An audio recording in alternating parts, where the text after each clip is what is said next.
Hi there, good morning, good afternoon, and good evening.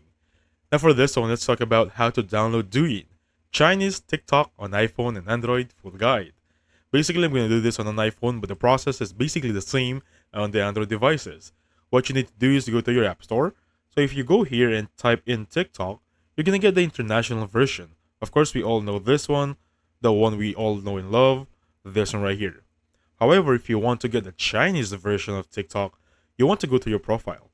Personally, go to the name itself, go to account, and what we're gonna do is it's gonna be simple as changing your location. Alright? So right here, country and region, select China. Once you select China, they're gonna ask you for so much address. You're gonna ask for your postal code, you're gonna ask for your street number, your zip code, etc. etc. Just know that changing your country or region will cancel any automatically remaining subscription. Take note about that one. Alright?